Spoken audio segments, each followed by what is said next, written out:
Travis waited until everyone had a drink before he retired me. He stood beneath the strings of white lights in our riverside pavilion. Behind him, the manatee pocket was black and still. About 90 employees, spouses, vendors, and family members faced the little platform. Most of them expected him to thank the kitchen crew. Instead, he adjusted his jacket and smiled at me. "Louis has given this company more than 40 years, he said. Nobody can ever take that away from him.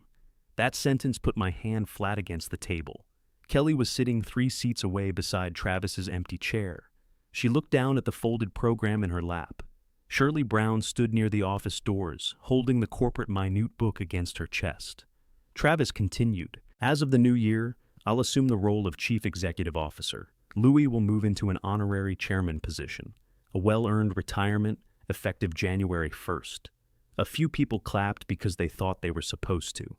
The sound started near the sales tables, then died halfway across the pavilion. I hadn't agreed to retire. I hadn't approved a chief executive position for Travis. I hadn't even seen the resolution he was holding. He looked toward me as if we had rehearsed the moment together. 'Come on, Louis,' he said. 'Stand up and let everybody recognize you.' I stayed in my chair.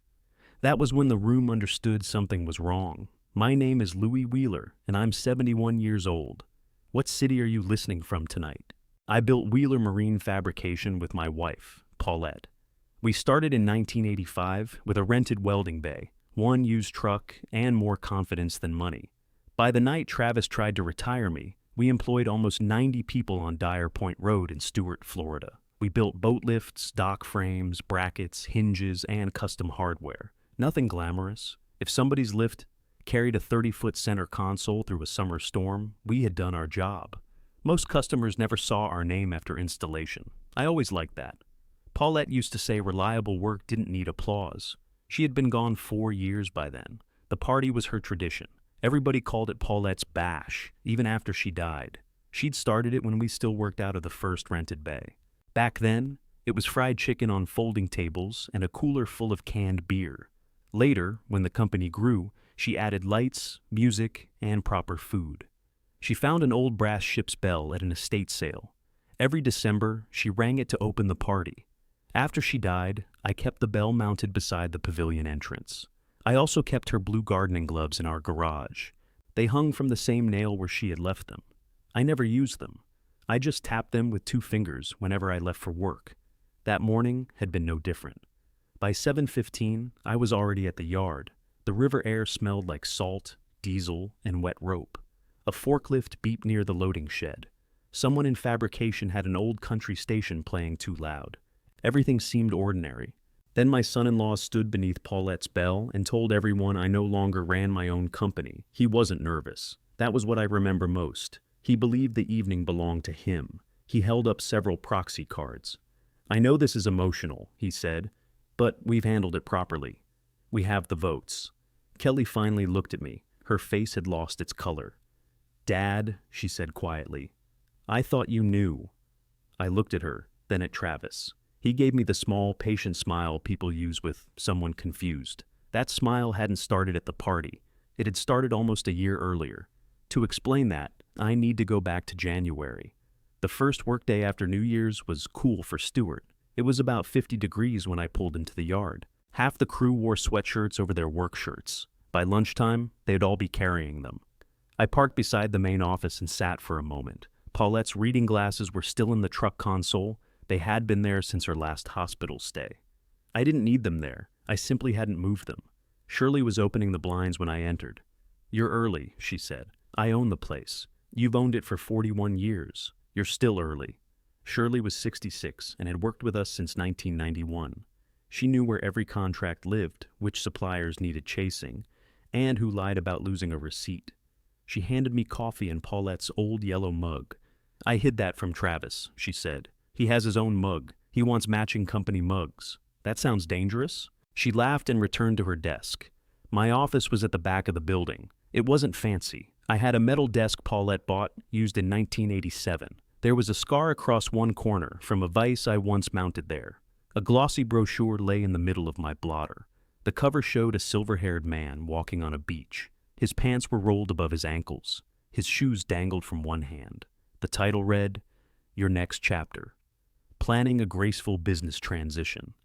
I looked beneath it, expecting an invoice or routing slip. There was nothing. Travis came in about 10 minutes later. He carried a tablet and wore the same fitted blue shirts he ordered for the sales team. "You see that thing?" he asked. "The beach brochure?" He chuckled. "Danielle's office sends those out. Somebody probably left it in the conference room." "Who's Danielle?" "A transition consultant. I met her at a Marine Association lunch." I slid the brochure toward him. "Why was she sending something here?" "She wasn't." I brought a packet back. "That one must have gotten mixed into your papers."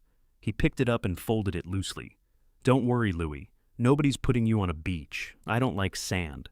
That's what I told Kelly. He smiled, but I hadn't discussed retirement with Kelly. I hadn't discussed it with anyone. Travis changed the subject before I asked.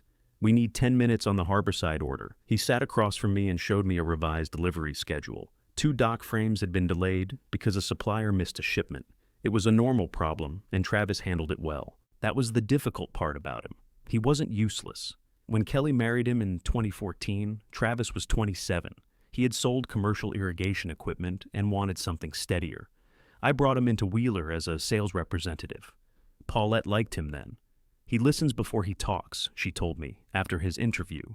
For several years, that was true. He learned our products. He visited job sites in the rain. He remembered customers' boats and asked mechanics for advice. When I promoted him to Vice President of Operations in 2016, he earned it.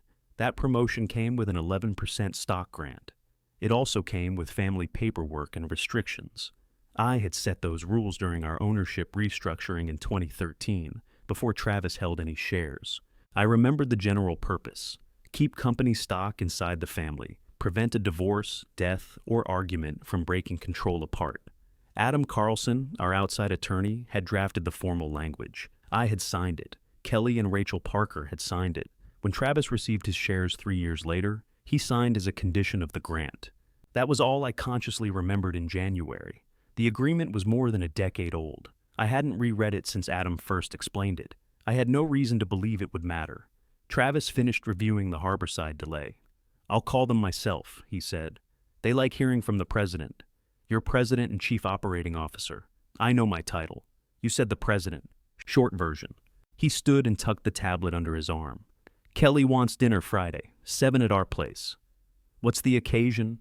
"Does family need an occasion?" "With Kelly cooking, usually."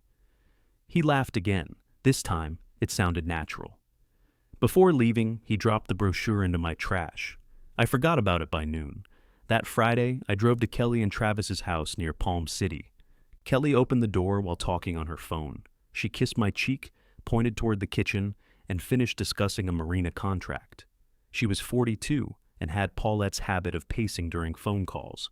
She also tucked loose hair behind her left ear, exactly like her mother. Travis was grilling snapper on the patio. "You want bourbon?" he asked. "Water's fine." "You feeling all right?"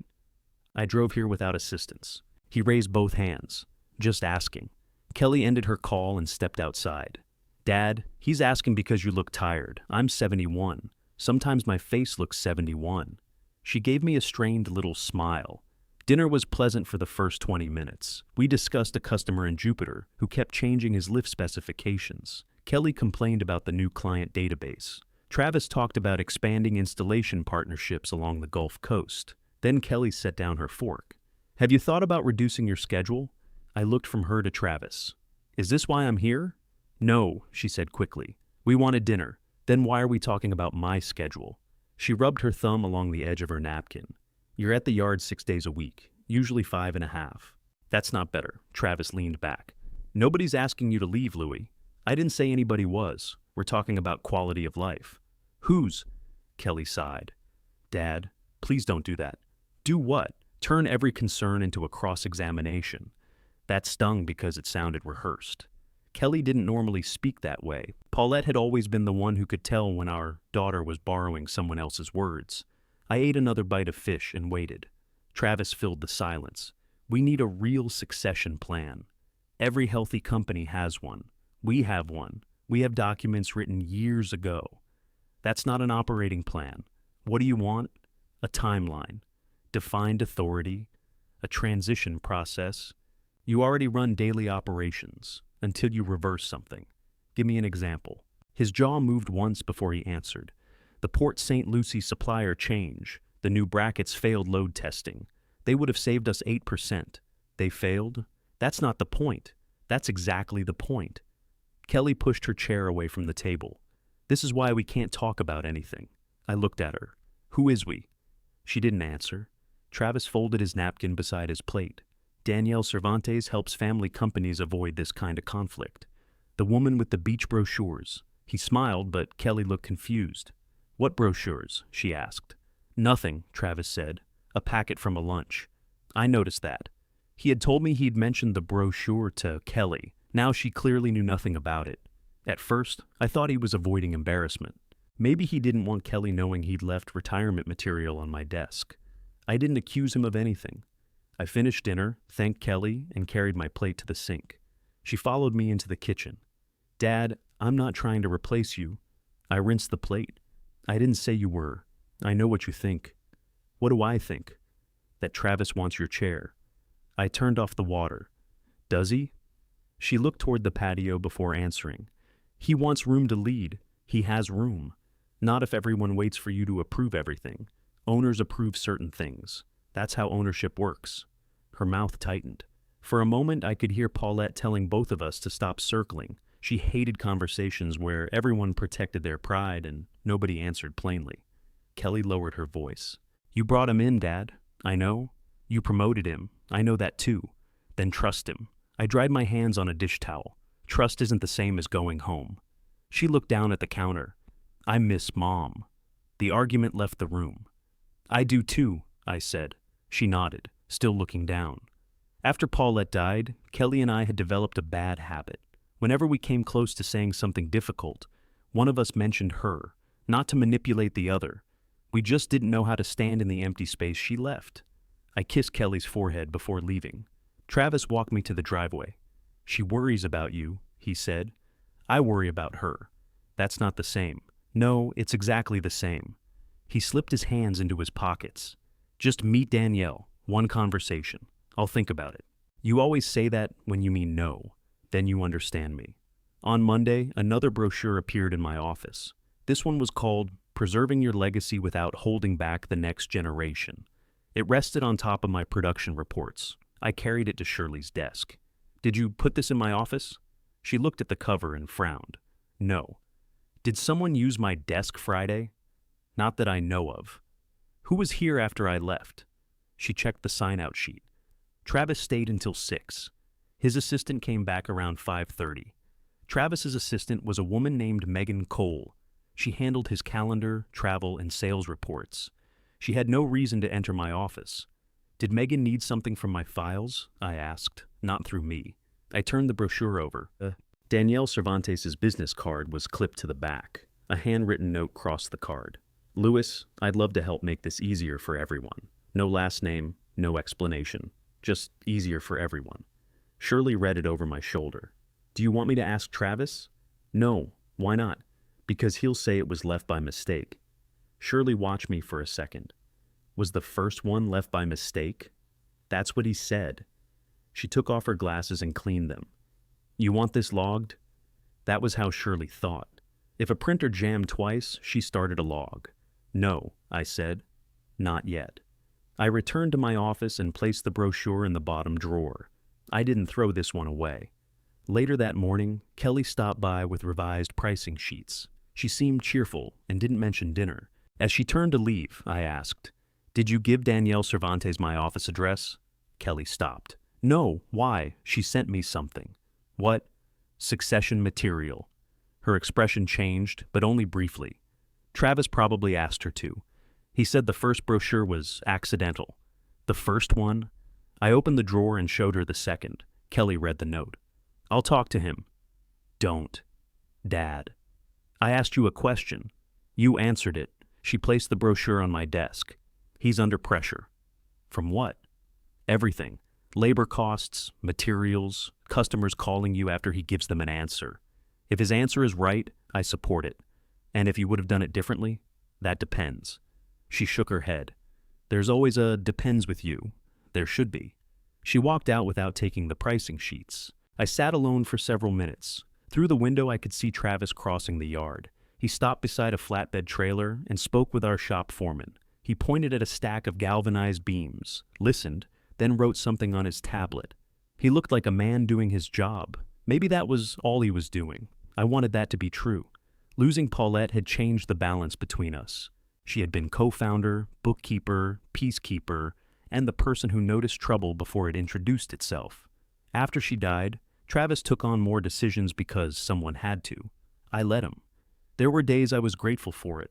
There were also days when I entered a meeting and everyone suddenly stopped talking. I had blamed that on grief. People become careful around a widower. They lower their voices and ask how he's sleeping. Even years later, they watch his face when his wife's name comes up. I wondered if I had started mistaking concern for disrespect. That afternoon, I called Adam Carlson. He answered with, "If this is about fishing, I'm busy. It's not about fishing. Then I'm less busy." I told him Travis wanted a formal succession plan. "That's not unreasonable," Adam said. I didn't say it was. "What aren't you saying? He's leaving retirement brochures on my desk." Adam was quiet. "That's childish." "Maybe." "Do you feel pushed?" "I feel studied." "That's different." "I know."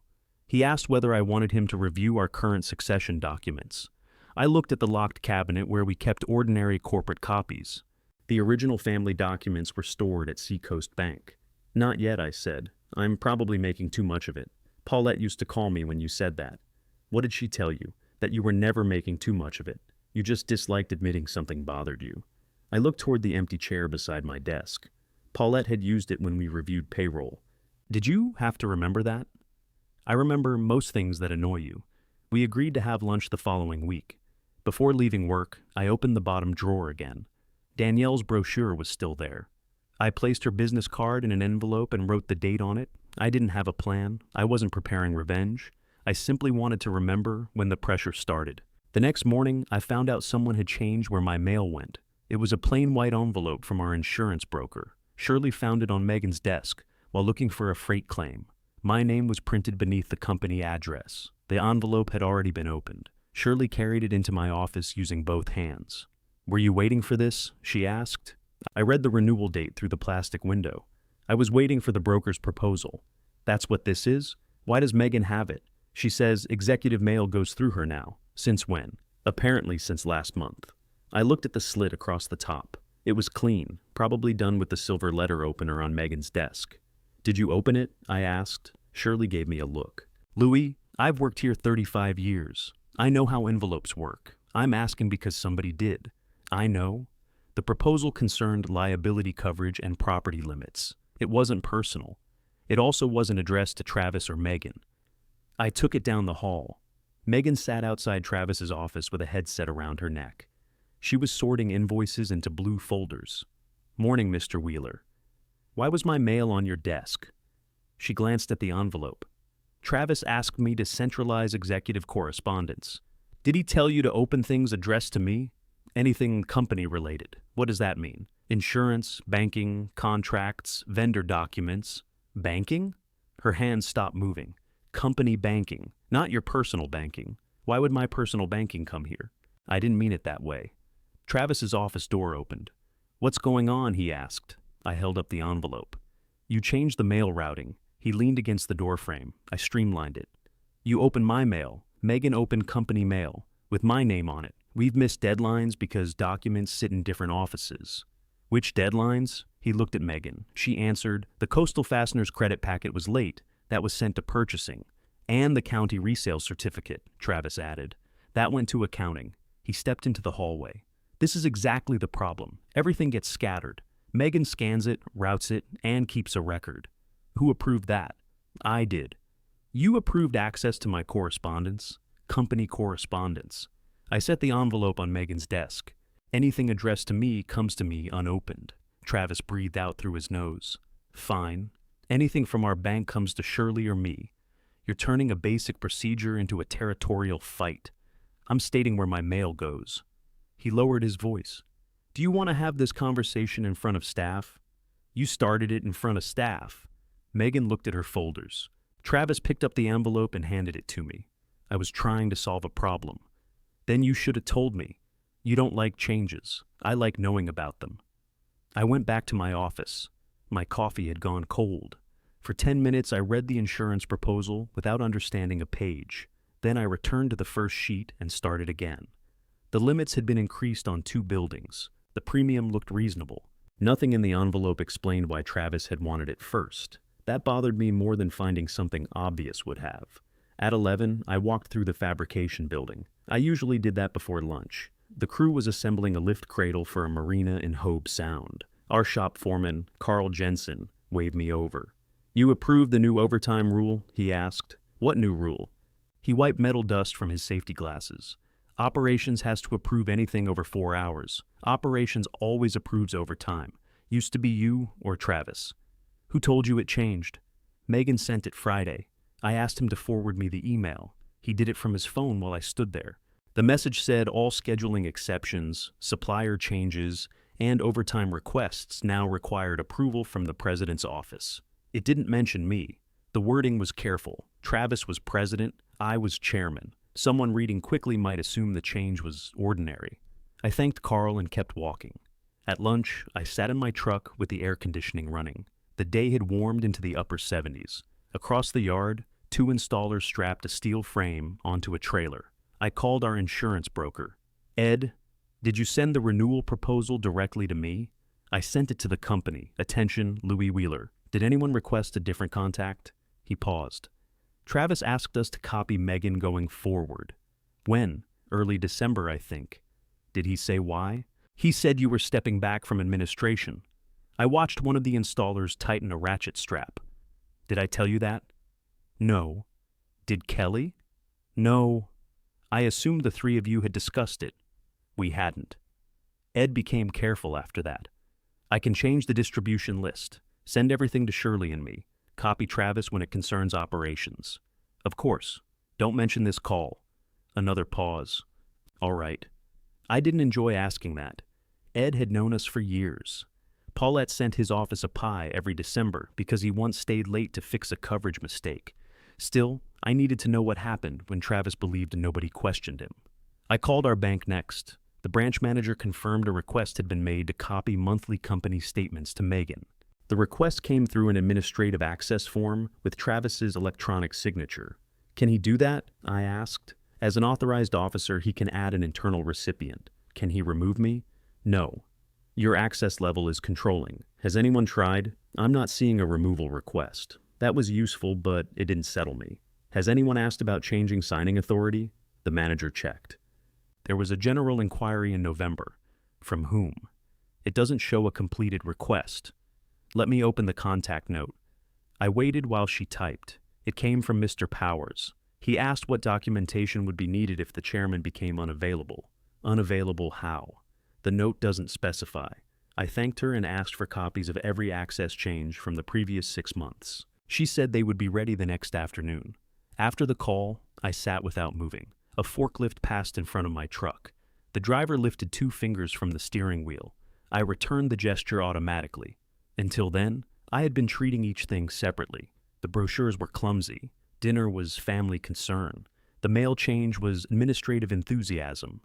The bank inquiry could have been responsible planning. Placed together, they formed a question I couldn't ignore. Why was Travis preparing the company to function without me before I had agreed to leave? That was when paying attention became a decision. I went straight to Shirley. "Start a file," I said. She didn't ask what kind. "Paper or digital?" "Paper. Keep it in the office safe." "What goes in it?" "Copies of any procedure changed without my approval. Anything that limits my access. Anything using the words transition, retirement, unavailable, or emeritus." Her eyebrows rose at the last word. "Has someone used emeritus?" "Not yet." "You expect them to?" "I expect nothing. That's the point." She pulled a red folder from her cabinet. "What do I call it?" "Call it administrative changes."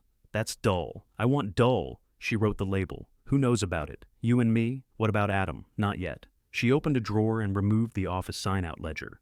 "Then, you should see this." 2 weeks earlier, Megan had signed out the corporate minute book for almost 3 hours. The minute book contained board resolutions, stock records, bylaws, and major company agreements. It normally stayed in the office safe. Shirley controlled the key. "Why did you release it?" I asked. "I didn't." The spare key was used while I was at lunch. Who has the spare? Travis. What did Megan say she needed? She told me after I came back. Danielle wanted to confirm the company's organizational history. Danielle Cervantes? Shirley nodded. I read the entry again. Megan's handwriting was neat. Purpose, executive review. Was anything removed? Not that I could tell. I checked the tab sections. Did you check every page? No, there are hundreds. Do it. Now. Now. We locked the office door and carried the book into the conference room. It was a heavy black binder with brass corners. Paulette had bought the first version from an office supply store. Shirley replaced it after the binding split, but kept every original page. We worked from the index. Articles of incorporation were present. Bylaws were present. Annual minutes were present through the previous year. Stock certificates and transfer records were present. When we reached the family ownership section, I saw the copy of the old voting agreement behind a divider. I touched the first page, then turned past it. The document was there. At that moment, I didn't study it. I already knew it existed, and I was checking for missing records. Shirley compared each listed item against the contents.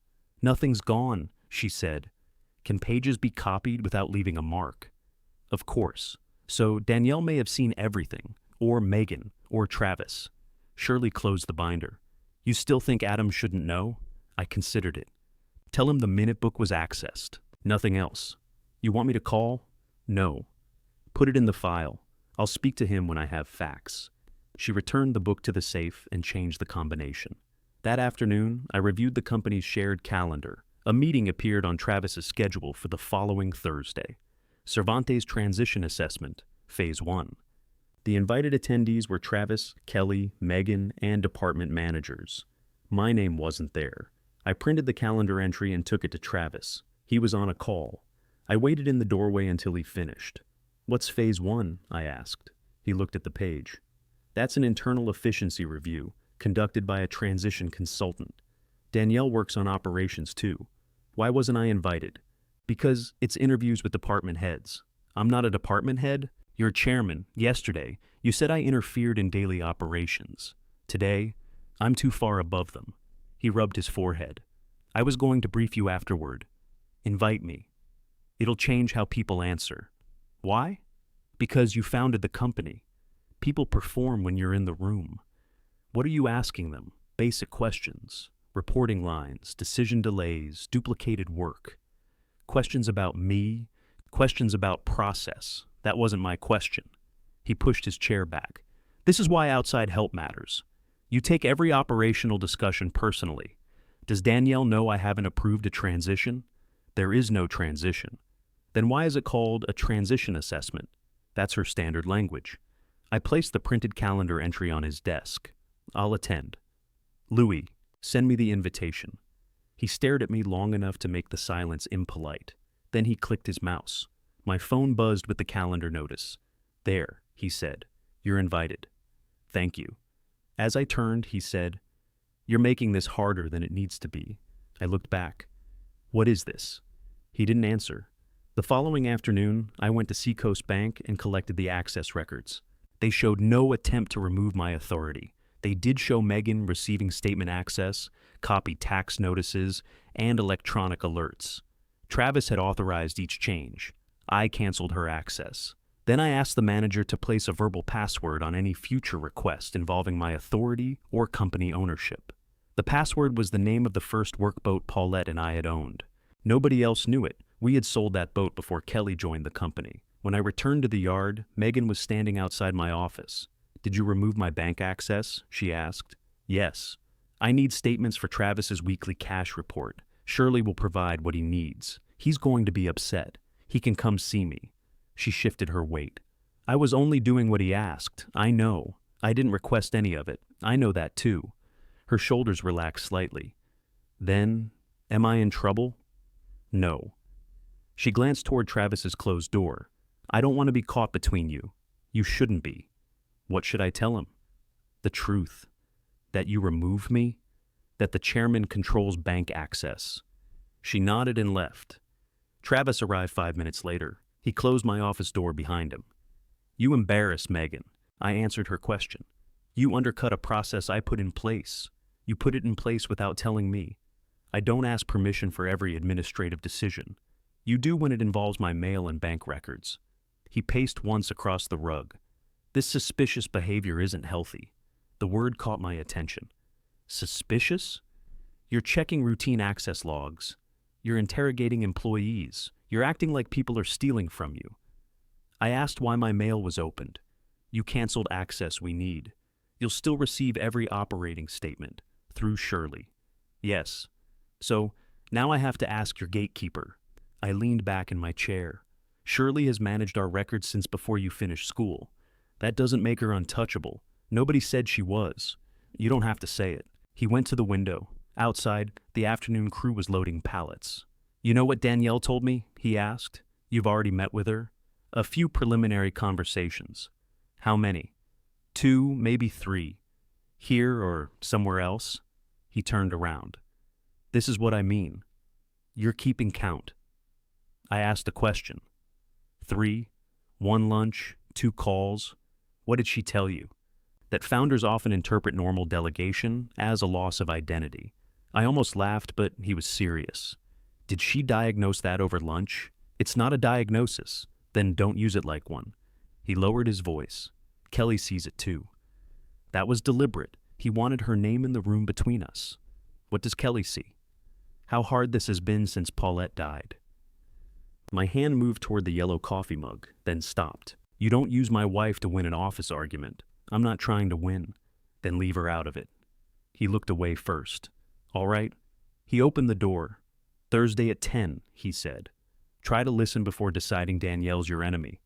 I don't know Danielle. You've decided plenty about me. After he left, I remained at my desk. I could hear phones ringing in the front office. Someone rolled a cart of steel fittings past the window. It rattled at every joint in the concrete. I wrote down Travis's exact words while I still remembered them. Suspicious behavior isn't healthy. Then I added the date and placed the page in Shirley's red folder.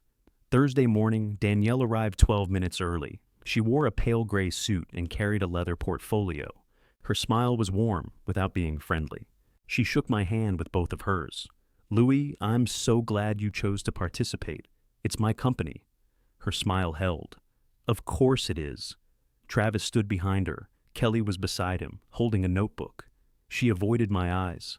Danielle looked around the conference room. I want everyone relaxed, she said. This isn't an evaluation of any individual. She placed a stack of questionnaires on the table. The first page asked who currently made final decisions. The second asked what would happen if that person became unavailable. The third asked whether leadership resistance had delayed necessary change.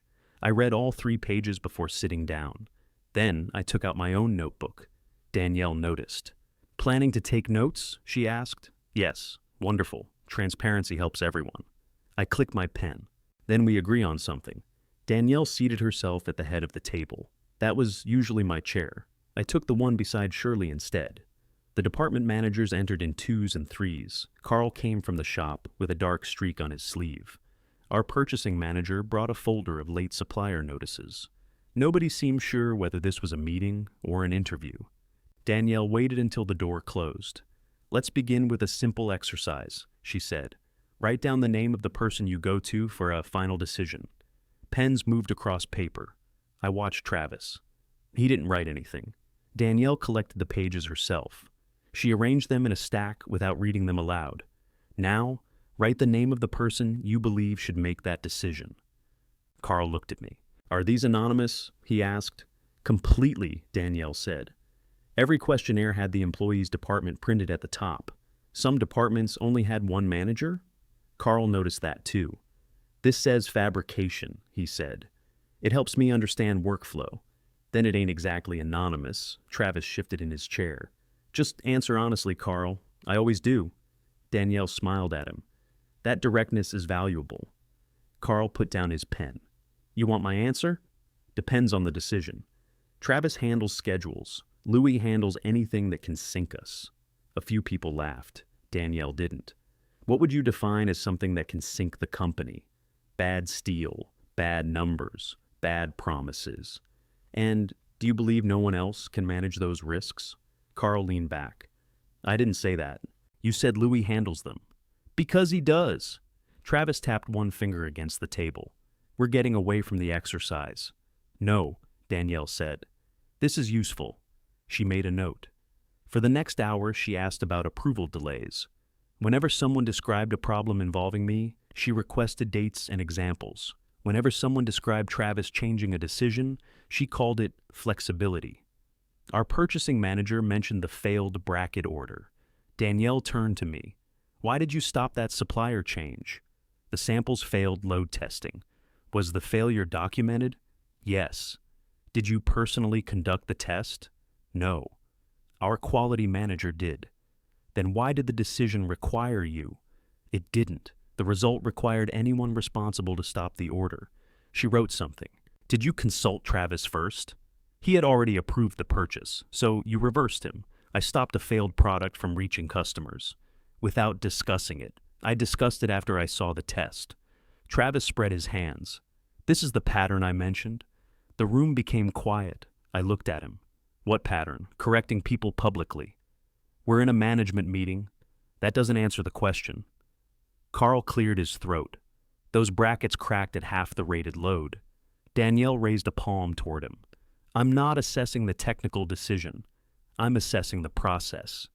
Process don't hold boats, Carl said. Shirley looked down to hide a smile. Danielle moved on. Near the end, she asked everyone to leave, except family leadership. Shirley began gathering her papers. I'd like the corporate secretary to stay, I said.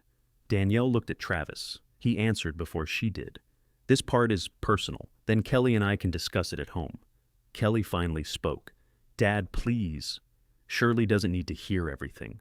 Shirley closed her notebook. It's fine, Louie. She left, but not before placing her pen beside mine. It was her way of telling me to keep writing. Danielle waited until the door shut. Families often confuse openness with exposure, she said. What does that mean? I asked. It means Kelly may need space to express concerns without an employee present. Shirley's a corporate officer. She's also loyal to you. I hope everyone at this table is. Kelly stared at the questionnaire. Danielle softened her voice. Kelly, would you like to share what you told me? I turned to my daughter. You've already met with her too? Kelly rubbed her forehead. We had one call. When? Last week. What did you discuss? You. Travis said her name quietly. She shook her head at him. No? He asked. Then she looked at me. I told Danielle you've changed since Mom died. Of course I have. You don't sleep. You don't know how I sleep. You answer emails at 4 a.m. I wake up early. You forget meals. I've forgotten lunch since 1985. That's not funny. I'm not joking. Her eyes filled, but she didn't cry. You used to listen to me. I'm listening now. No, you're collecting answers. Everything is evidence with you lately. That landed because it was partly true. I closed my notebook. All right, talk. She took a breath. Sometimes you repeat questions. What questions? You asked me twice whether we renewed the Mariners Cove contract. On the same day? No, maybe a week apart. That contract changed 3 times. And you called Travis by another employee's name. When? At lunch. Travis leaned forward. It was nothing. I waited. What name? Gary, Kelly said. Gary managed shipping and had been standing behind Travis when I spoke. I remembered correcting myself immediately. Danielle watched my face. Small incidents can mean nothing, she said. But patterns matter. What pattern have you established from one mistaken name? I haven't established anything. Then why are we discussing it? Because your family is concerned. I looked at Kelly. Are you concerned about my mind? She hesitated. That hurt more than a quick yes would have. I'm concerned about you, she said. That's not the same answer. It's the answer I have. Danielle opened her portfolio. Nobody is suggesting incapacity. I hadn't used that word. I looked at her papers. What are you suggesting? A voluntary wellness baseline can remove fear from these conversations. Travis nodded as though he was hearing the idea for the first time. That seems reasonable. I turned to him. You hired a business consultant to recommend medical testing. She recommends planning steps. Medical testing isn't a planning step. Danielle placed a business card on the table. I work with a physician in Palm Beach Gardens. He specializes in executive wellness. I didn't touch the card. What's his name? Dr. Nathaniel Ross. Has he examined me? Of course not. Has he seen my records? No. Has anyone here discussed my health with him? Travis said. I asked about availability. Kelly looked at him. You already called? Only to ask how it works. You told me we were discussing it today. We are? Her face tightened. Danielle slid the card closer. The appointment is confidential. It includes memory screening, cardiovascular testing, and a general physical. When is it? Nobody answered immediately. I looked at Travis. When did you schedule it? Next Tuesday.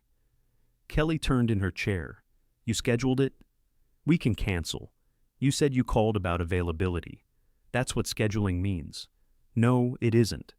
For the first time, they weren't presenting the same position. I picked up the card. The appointment time was handwritten on the back. 10:30 in the morning. Underneath it, someone had written executive capacity assessment. I placed it in my notebook. I won't be attending. Travis leaned forward. Refusing makes this worse. For whom? For everybody who needs confidence in the company. The company didn't request a medical examination. The president did. The president doesn't manage the chairman's health. He looked toward Danielle, but she remained still. Kelly spoke carefully. Dad, would you see your own doctor? Yes. The answer surprised all three of them. Travis recovered first. When? As soon as he can see me. We need the appropriate testing. You don't decide what I need. A general practitioner won't understand corporate capacity. My doctor understands whether I'm healthy. Danielle folded her hands. A neutral specialist protects everyone. I've never met your specialist. That doesn't make him neutral. I stood and gathered my notes. Send me your written assessment when it's finished. We're not finished today, Travis said. I am. I left through the main office. Shirley watched me pass, then followed after a few seconds. She found me beside the pavilion. The brass bell moved slightly in the breeze. It made no sound. What happened? She asked. They scheduled a doctor to examine my mental capacity. She stopped walking. They did what? Kelly didn't know it was already scheduled. Did you agree? No. I handed her the card. She read both sides. Executive capacity assessment, she said. That's not a physical. No. What are you going to do? Call Dr. Patel. My physician had treated me for almost 20 years. He had seen me through high blood pressure, a torn shoulder, and the 2 years after Paulette died. Shirley gave the card back. Today? Right now. Dr. Patel's receptionist offered an appointment the following Friday. I told her I needed the earliest cancellation available. She called the next morning. By 8:45, I was sitting in his waiting room with a clipboard on my knee. The television played a cooking show without sound. A man across from me coughed into his sleeve. Dr. Patel entered the examination room, holding my chart. You're never this eager to see me, he said. My family thinks I'm losing my mind. He pulled the rolling stool closer. Do you? No. Then tell me what happened.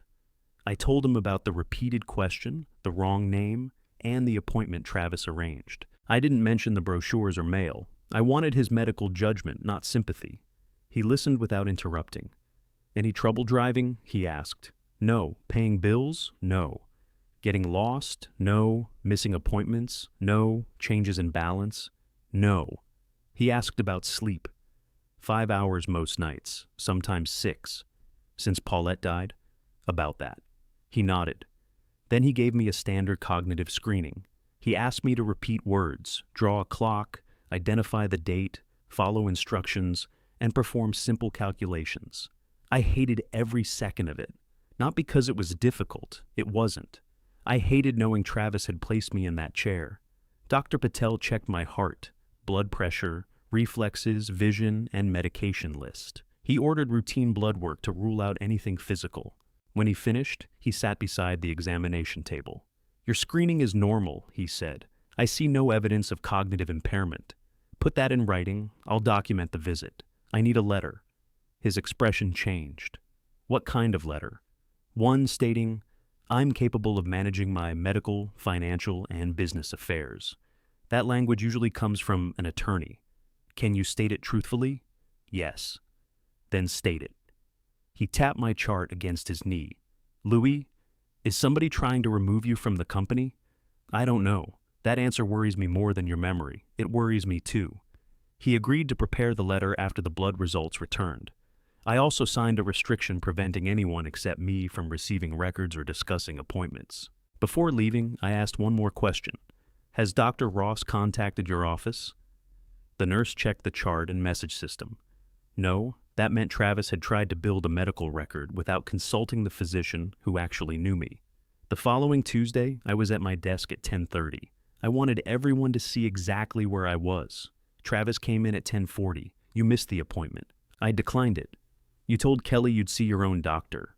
I did. When? Friday. His eyes narrowed. That fast? There was a cancellation. What did he say? That's private. You expect us to accept that? I expect you to stop arranging appointments for me. He walked to the door and closed it. You're treating concern like an attack. You wrote capacity assessment on the card. I didn't write that. Who did? Danielle's office, probably. Why? Because that's what the appointment was. The answer came too quickly. I looked at him. You just said it was a wellness visit. It includes capacity screening. Those aren't the same thing. They overlap. Did you ask Dr. Ross for an opinion about my ability to run the company? I asked what he evaluates. That wasn't my question. Travis placed both hands on the back of the chair across from me. If you're fine, why are you scared of an examination? I'm not scared. Then take it. No. He stared at me, and something in his expression hardened. All right, he said, but refusing doesn't stop the issue. What issue? The board has a duty to protect the company. He opened the door and left. I waited until his footsteps disappeared. Then I called Adam. This time, I didn't tell him I might be overreacting. I told him everything. He listened from the first brochure through the doctor's appointment. When I finished, he was silent. Adam, I'm here. What do you think? I think you need to stop treating these as family misunderstandings. He asked me to send copies of Danielle's card, the questionnaires, the mail access records, and every administrative change Shirley had logged. What are you looking for? I asked. Whether they're creating a record. For what? Incapacity. Emergency succession. A competency petition if they decide to go that far. The words settled heavily. Can they do that? Anyone can file paper. Winning is different. My doctor says I'm fine. Get that letter. Keep the original outside the company. I looked through my window at Travis's office. What else? Don't confront him again until I review this. He already knows I'm watching. Then let him wonder how much you've seen. The next day, Dr. Patel's letter was ready. My blood work was normal. He stated clearly that I showed no cognitive impairment and remained capable of managing my affairs. I made 3 copies. One went to Adam, one went into Shirley's safe. I took the original home and placed it beside Paulette's will. 2 weeks later, Danielle delivered her preliminary report. The section about me didn't accuse me of incompetence. It did something more careful. It described recurring memory concerns reported by family leadership. It mentioned resistance to neutral assessment. It warned that uncertainty around the founder's capacity created operational risk. At the bottom, she recommended formal contingency planning. Attached behind that page was a draft board petition. It authorized Travis to assume emergency control if I became unable or unwilling to perform my duties. Kelly's name was already typed beneath a blank signature line. I read the draft twice before calling Kelly. My thumb hovered over her name. Then I set the phone down. If she had approved that document, asking would warn Travis. If she hadn't, he could explain it away before she saw it. I carried the report to Shirley instead. She read the page with Kelly's name. Is that her signature? She asked. There's no signature. Then it's a form with her name on it. That's how I read it. Does Kelly know? I don't know. Shirley closed the report. You're not going to ask her? Not yet. She disliked that answer. I could see it in the way she squared the pages before returning them. She's your daughter, she said. I know who she is. That isn't what I mean. I know. I sent the complete report to Adam. He called 20 minutes later. The draft has no force, he said. It isn't signed or adopted. Why type Kelly's name on it? To make the next step feel inevitable. Can they use Danielle's report in court? They can attach it to anything they file. That doesn't make it medical evidence. She called my refusal an operational risk. She's a consultant, not a physician. She was careful. Yes, careful enough? Not against Dr. Patel's letter. I turned toward the window. Travis was speaking with 2 sales representatives beside his truck. Should we answer the report? Not yet. Let me preserve it first. What does that mean? I'll send Danielle a written request for her notes, engagement terms, and source materials. Routine corporate record request. She'll call Travis. Probably. Good. Adam understood why. I wanted Travis to know his paper trail wasn't invisible. Danielle replied the next day. She said her interview notes were confidential work product. She also said Travis had engaged her through his authority as president and chief operating officer. Adam responded with one sentence. Please identify the board resolution authorizing an officer to retain you for corporate succession services. There was no such resolution. Danielle didn't answer again. For nearly a month, the pressure eased. No more brochures appeared. My mail came unopened. Travis stopped mentioning doctors. He remained polite in meetings and copied me on decisions. Kelly called twice about ordinary work. Neither of us discussed Danielle's report. I began to wonder whether Adam's letter had ended it. Then Denise Harper came into my office carrying a stack of payment records. Denise had handled accounts payable for 8 years. She was the kind of bookkeeper who noticed when a stapler moved between desks. Do you have 5 minutes? She asked. I have 10 if it's expensive. It might be. She shut the door behind her. That was unusual. She placed 2 vendor statements on my desk. One came from Coastal Fasteners. The other came from Harbor Zinc, our galvanizing supplier. They both say we're past due, she said. How far? Coastal says 60 days. Harbor Zinc says 45. I checked the totals. Coastal was owed a little over $38,000. Harbor Zinc was owed almost $27,000. Our ledger shows both paid, I said. That's why I'm here. She laid out copies of electronic payment confirmations. The dates and amounts matched the invoices. Did the bank return anything? No. Did the vendors change accounts? Purchasing submitted updated payment instructions. Who approved them? Denise pointed to the authorization field. Megan's initials appeared beside Travis's electronic approval. I looked at the destination accounts. Both payments had gone through a regional bank in Fort Lauderdale. Did you call the vendors? Yes. Neither recognizes these account numbers. Who sent the changes? The request came from our vendor mailbox. That's ours. It's supposed to be. She opened her folder and removed 2 printed emails. Both messages came from vendor changes at wheelermarinefab.com. The signature line read, Accounting Administration. I had never seen that address. Who controls this mailbox? I asked. I don't. Shirley? She says no. Megan? She says it was created for the centralized process. Created by whom? Denise looked uncomfortable. She told me to ask Travis. I picked up my phone. Denise put one hand on the desk. Before you call him, there's something else. I lowered the receiver. She pulled out a payment register covering the previous 6 months. I searched every change submitted through that mailbox. Most were legitimate. These 2 weren't. Only 2? Only 2 vendor changes. But I found payments to a company I don't recognize.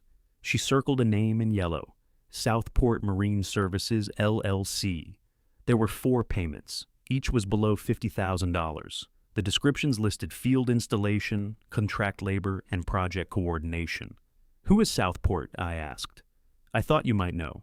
No, the invoices were approved by operations. Travis? His approval code. Who requested payment? Megan forwarded 3. Kelly's department forwarded 1. That caught me. Kelly approved it? No. It came from the general client relations address. Her name isn't attached. What job? Treasure Coast Marina Expansion. I knew that contract. Wheeler had quoted the lift hardware and dock brackets the previous fall. We hadn't won the full project. Pull the original customer file. I already did. She handed me a thin folder.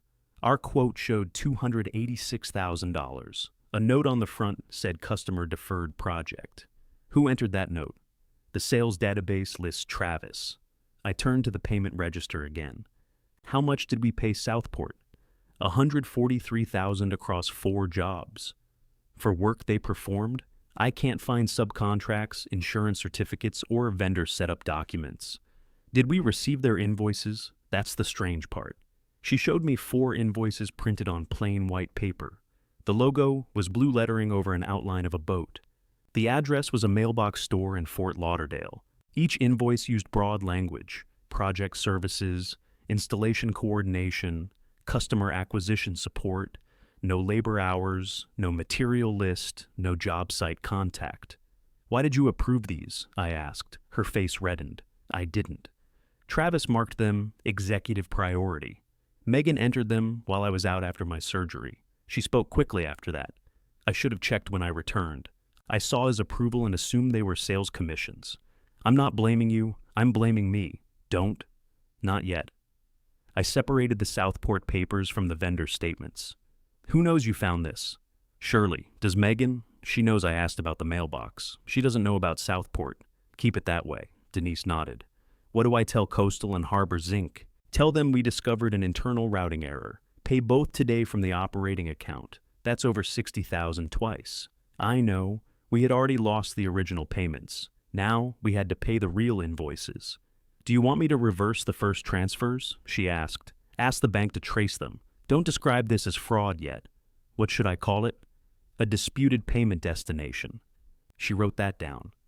After Denise left, I locked the door. The amount wasn't enough to endanger the company. It was enough to prove the problem had moved beyond retirement pressure. Somebody had taken company money.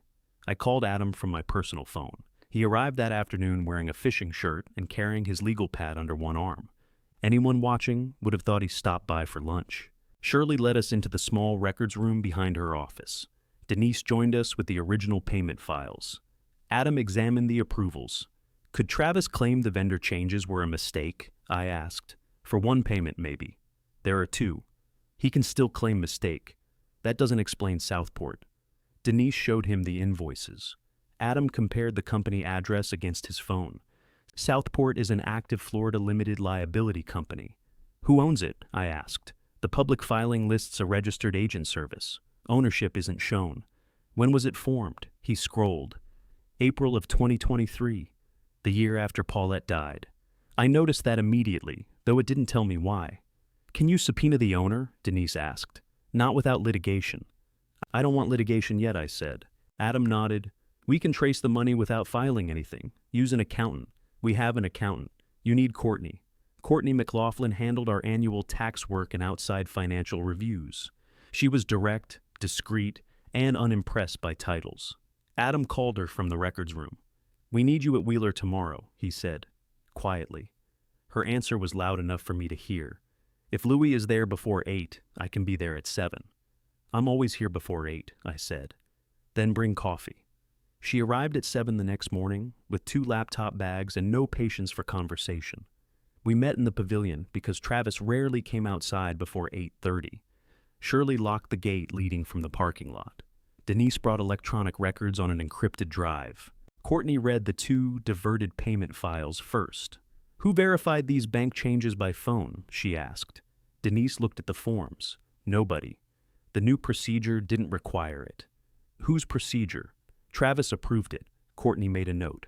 From now on, every bank change gets verified, using a number already in the vendor file, not a number from an email. Already done, Denise said. Courtney moved to the Southport invoices. These aren't vendor invoices. They were paid as vendor invoices, I said. That doesn't make them real. She pointed to the sales tax line. They charge tax on services that don't match the description. The invoice numbers also jump from 19 to 43, then back to 26. What does that mean? Could mean nothing. Could mean someone created them as needed. She connected the drive to her laptop. I need bank statements, job cost reports, customer quotes, canceled checks, access logs, and every email touching Southport. How far back? Denise asked. April of 2023. Adam looked at me. That's 3 years. I heard her. Courtney paused. This won't stay invisible if I request records through normal channels? Then don't use normal channels, I said. I can work from existing backups first. If I need bank confirmations, Louis authorizes them directly. What do you tell Travis if he notices?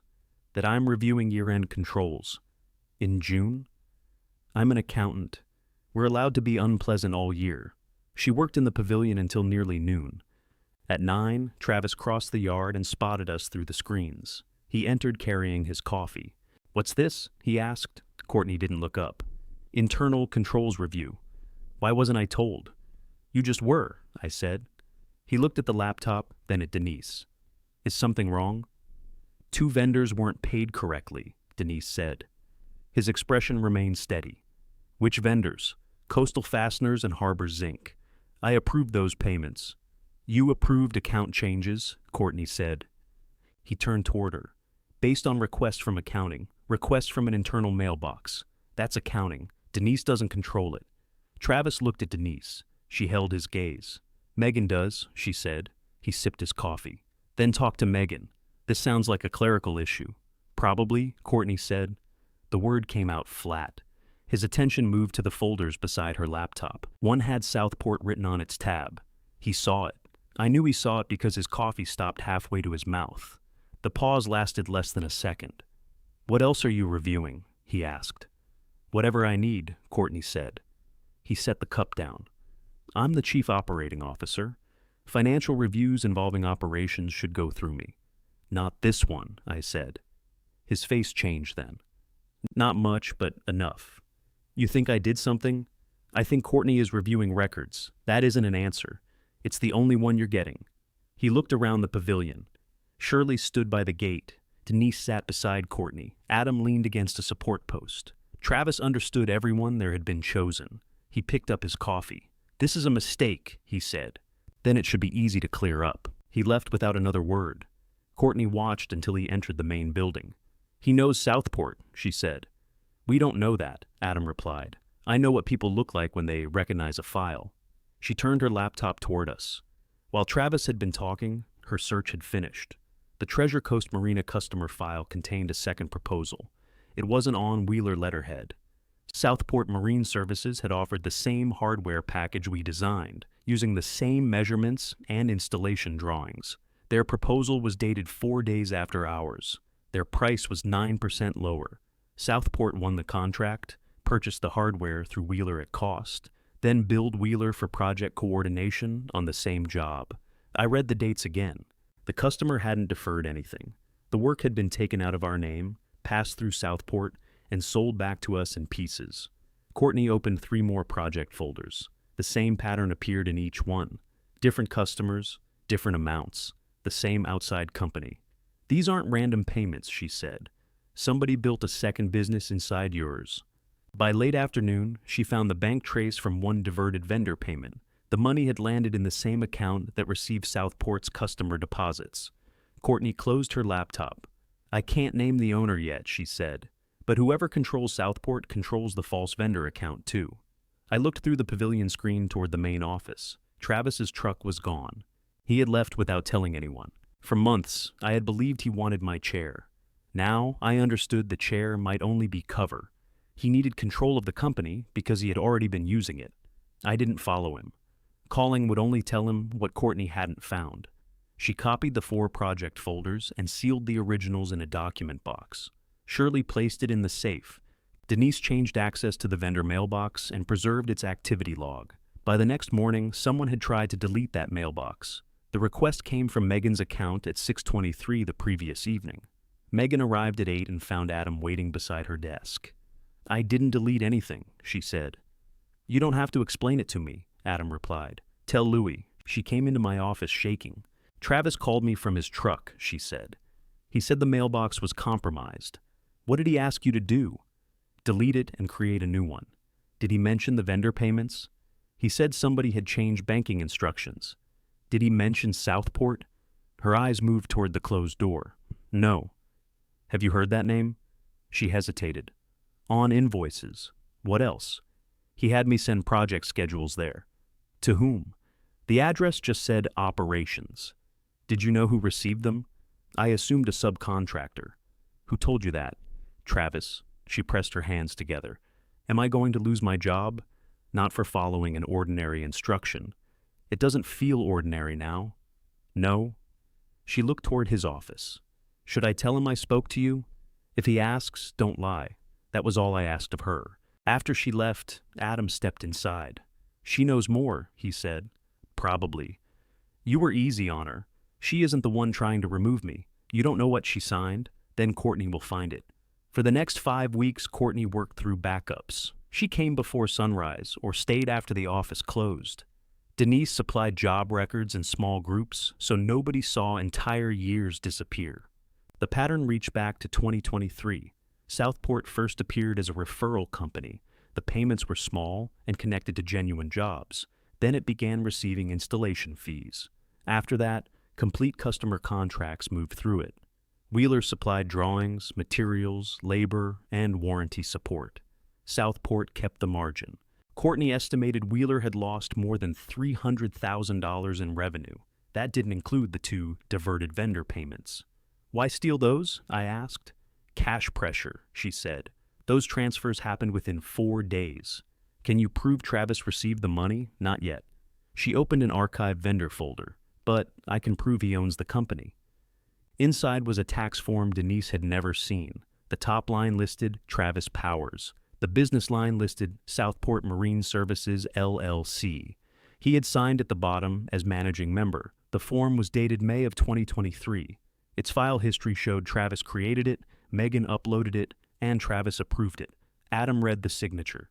That's enough to establish ownership, he said. Courtney nodded. It also means he approved payments from Wheeler to his own company without disclosing the conflict. I held the page by its edges. Travis's signature looked the same as it did on birthday cards.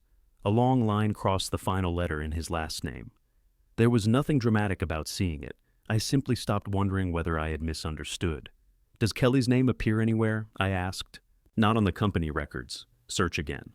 I have. Search her email. I already did. She forwarded one customer request to the client relations mailbox. The job was reassigned afterward. Did she know Southport got it? I can't prove she did. That mattered. Kelly had defended her husband. She had questioned my judgment. She had sat through Danielle's meeting and let a stranger describe me as a risk. None of that proved she knew he was taking money. I told Courtney not to interview her. Adam disagreed. She may give us the missing connection. She may also warn him. She's your daughter. That doesn't make her careful. He studied me. You're protecting her. I'm protecting the review. You can call it that. I didn't answer. At home that evening, I stood in the garage with my hand against Paulette's gardening gloves.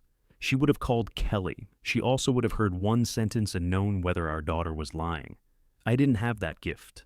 I went inside without calling anyone. In August, Travis circulated a board memorandum. The subject line read, Leadership Continuity Before Year End.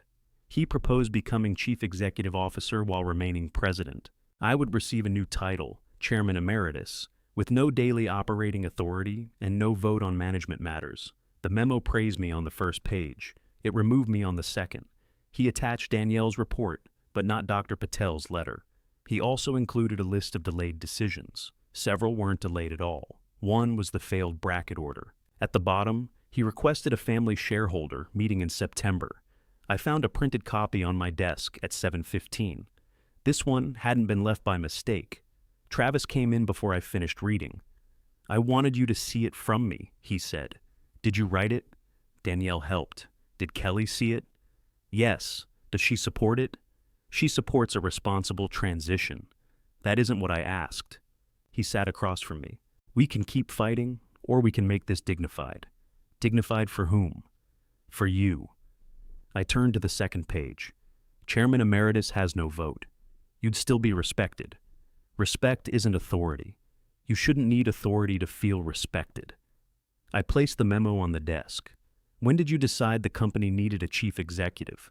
We've needed one for years. I'm chairman and majority shareholder. You own 41% directly. There it was. He had started counting family shares separately from mine. I kept my face still. And what do you own? I asked. 11%. Kelly, you know the ownership? I asked you. He leaned forward. This isn't about taking your stock. No, it's about taking my vote. It's about modern governance. That phrase cost me consulting fees. He stood. The family meeting is September 15th. I haven't agreed to one. Family shareholders are entitled to discuss the company. Discuss anything you like. You should attend. I plan to. His hand rested on the doorknob. I don't want this to become ugly. Then don't make it ugly. After he left, I sent the memo to Adam. His reply came within a minute. Do not sign or approve anything. I didn't need the warning. The family meeting took place at Kelly and Travis's house. Rachel Parker drove down from Vero Beach. 2 smaller family shareholders joined by video. Rachel was Paulette's younger sister.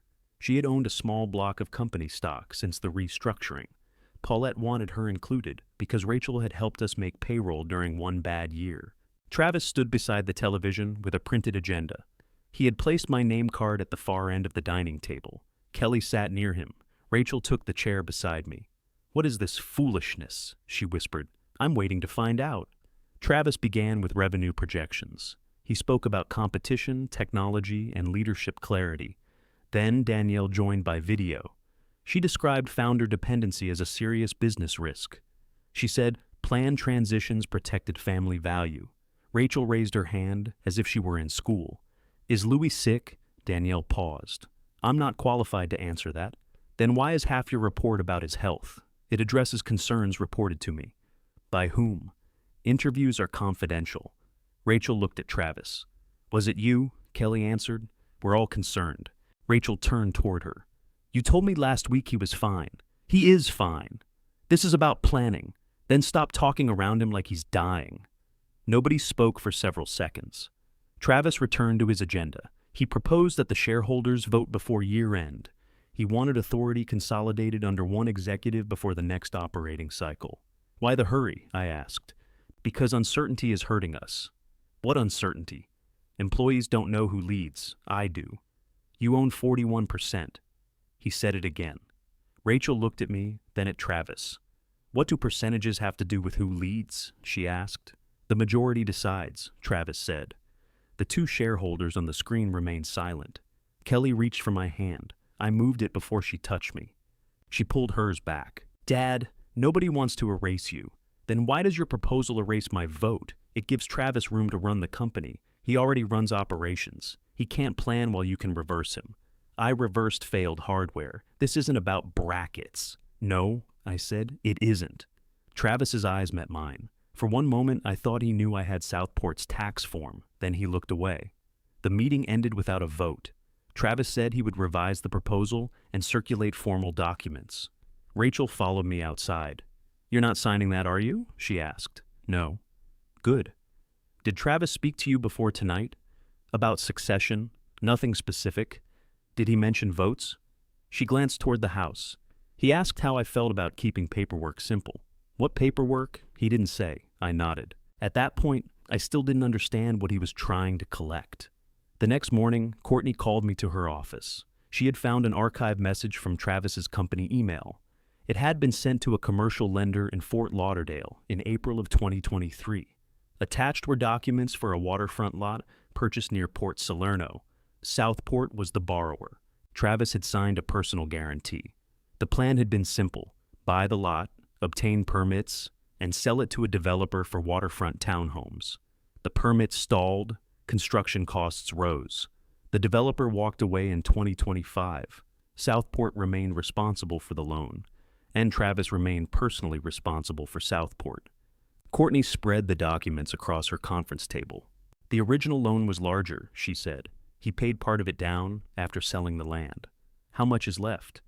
$410,000. I read the lender's latest notice. The remaining balance would convert to a balloon payment. It came due in early February, roughly 6 weeks after Paulette's bash. "What happens if he can't pay?" I asked. "They pursue Southport first, then him personally. His house? Potentially. Accounts, property, anything covered by the guarantee." Adam pointed to a series of transfers Courtney had charted. Southport's loan payments rose whenever Wheeler money moved into Southport. When project revenue slowed, the 2 false vendor payments arrived. The dates matched within days. "He wasn't building a competing company for ambition," Courtney said. "He was feeding a debt." I looked at the December deadline in his board memo. "He needs control before the balloon comes due." "Yes. Control of cash. And contracts," she said. "He can keep routing work. He can also block anyone from reviewing past payments." Adam slid another paper toward me. It was a draft purchase proposal, recovered from the same archive folder. Wheeler Marine Fabrication would acquire Southport's project pipeline for $475,000. The proposal contained no meaningful assets, just customer relationships and expected future work, much of it taken from Wheeler in the first place. Travis had prepared a way for my company to buy his debt from him. All he needed was authority to approve it. The brochures, the opened mail, Danielle's report, the doctor, and the emergency petition had never been separate ideas. He needed me declared unwilling, incapable, or retired before anyone stopped the payment. If he controlled the board by December, Wheeler could purchase Southport. The lender would be paid in February. Travis would keep his home, his position, and the appearance of success. Kelly would believe she had helped modernize the company. I read the personal guarantee again. His signature crossed the last letter, exactly as it had on Southport's tax form. "When do we confront him?" Courtney asked. "We don't." Adam studied me. "You have enough to remove him now. Not if he controls the family votes. You still own 41%. So, he keeps reminding me. I looked at the draft acquisition price, $475,000. It was just enough to clear his debt, cover closing costs, and leave him breathing room. He thinks the family gives him the majority, I said. Adam leaned back. Does it? I couldn't answer with certainty. I knew the family agreement bound those shares somehow. I had written the protection years ago. I no longer trusted my memory of the exact language. Before I could review it, I needed to know what Travis had already asked the family to sign. Rachel called me that evening. Her voice was low. "Louis, Travis came by my house. What did he want?" "He brought a proxy card. Did you sign it?" I asked. "Yes." "When?" "This afternoon." "What did he tell you it did?" "That it let him vote for me at the year-end meeting." "Anything else?" "He said it was temporary. He said everyone was signing." "Did you keep a copy?" "I took a picture before he left. Send it to me." She remained quiet. "Rachel, Paulette would be furious with me. Paulette isn't here. I know that." Her voice broke slightly on the last word. I sat at my kitchen table and waited. "I'm not angry," I said. "You should be." "What exactly did Travis say?"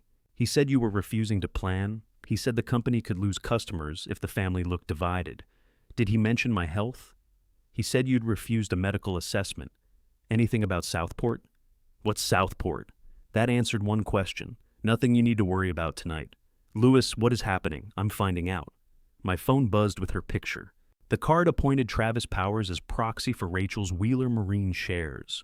It authorized him to vote on leadership, governance, officer appointments, and any related corporate action through the end of the following year. The language was broader than he had described. "Did he give you anything else?" I asked. "A cover letter. Send that too." The letter called the proxy a simple administrative convenience. It said centralized family voting would support stable leadership. At the bottom, Travis had written, "Thank you for trusting the next generation." "Has he asked you to keep this from me?" I asked. He said discussing votes before the meeting would create unnecessary conflict. "Who else signed?" He mentioned Kelly and the cousins. The cousins were the two smaller family shareholders who had joined the September meeting by video. "Did he say they already signed?" "He made it sound that way." "Don't call them." "Why not?" "Because I don't want him knowing you called me."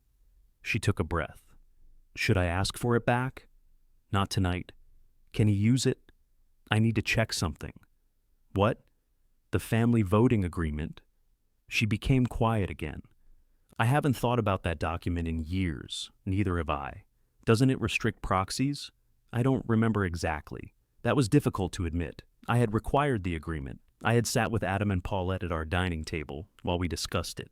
I remembered why we wanted it, but not every mechanism inside it. Back then, the concern had been preserving the company after my death. We weren't thinking about a son-in-law with a failing real estate deal. "Don't mention the agreement to Travis," I said. "I won't. Act normal. I'm not good at that. You were Paulette's sister for 9 years. You had practice." She laughed once despite herself. "What do I do if Travis calls?" "Tell him you're glad the paperwork is finished." "That sounds like lying. It's accurate. The paperwork is finished." After we hung up, I forwarded the images to Adam. He called immediately. "Where's the original agreement?" he asked. "Seacoast Bank." "And the corporate copy?" "In the minute book." "Do not open either one until I'm with you." "Why?" "Because I want a clean record of what we review." "Can you come tomorrow?" "I'll be at your house at 8. I slept less than 4 hours. Before leaving the next morning, I stopped in the garage. Paulette's blue gloves hung beside the workbench. I touched 2 fingers to them. "You'd remember the whole thing," I said. The garage gave me no answer. Adam arrived carrying an empty document case and a portable scanner. We drove to Seacoast Bank in separate vehicles so he could leave directly afterward. The safe deposit room was cold enough to make my hands stiff. A bank employee checked my identification and signature. She brought the long metal box into a private room, then left us alone. I hadn't opened it since updating Paulette's estate records after her death.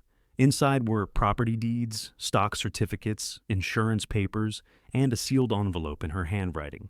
I knew what was inside that envelope. I didn't touch it. The family agreement rested beneath our house deed. It was held together with an old brass clip. The first page read, "Family Voting Agreement, Wheeler Marine Fabrication, effective October of 2013. Adam put on his glasses. Before we read, he said, "Tell me what you remember. All family votes stayed together. Anything else?" Transfers were restricted. Spouses couldn't take stock in a divorce. That's the shareholder restriction agreement. Separate document. I looked at the title again. Then I remembered less than I thought. That's why we're here. We read it line by line. The first section identified the original family shareholders. My name appeared first. Kelly's appeared beneath mine. Rachel's followed. The agreement covered every company share those signers held then or acquired later. The next section appointed me voting agent. Adam tapped the paragraph with one finger. This is the important language. I read it slowly. Each family shareholder had permanently assigned the voting power of covered shares to me. That authority continued unless I personally released it in writing. I had never released anyone. Permanently means what it sounds like? I asked. While the agreement remains active, yes. Can Kelly vote her own shares? Economically, they're hers. She receives distributions and sale proceeds. But you cast the corporate vote. Rachel too? Yes. The two smaller holders? If they sign joinders when they receive stock. They did. What about Travis? We need his joinder. It wasn't in the original bundle because Travis didn't own stock in 2013. He hadn't joined the company until the following year. Adam turned to the amendment section. A page from 2016 listed Travis's 11% grant. Attached was his signed joinder. He had initialed every page. He signed before the shares were issued, Adam said. That was the condition. So his shares are covered. He knows that. He knew it in 2016. Would he forget? You did. That was fair. I read the proxy section next.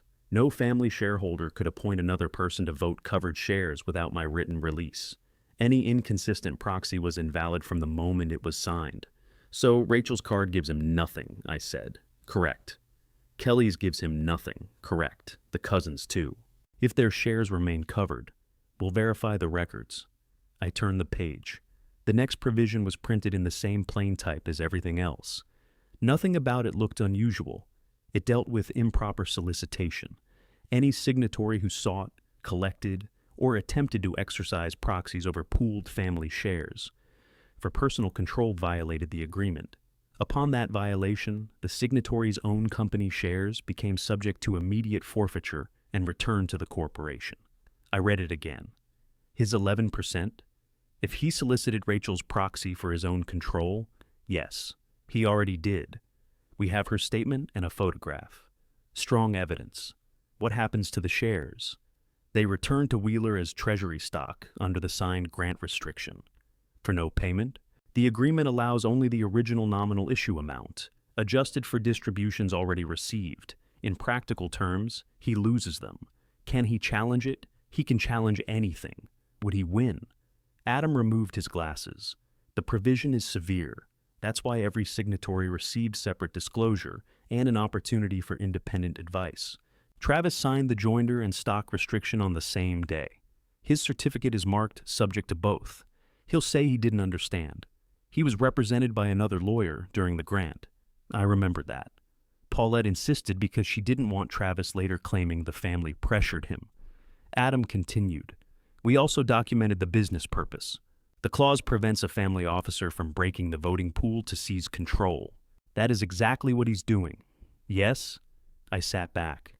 The room hummed softly from the air conditioner. How many votes do I control?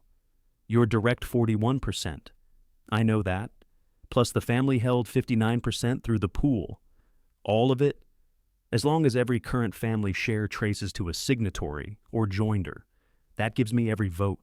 It gives you voting authority over every outstanding share. I looked at the document again.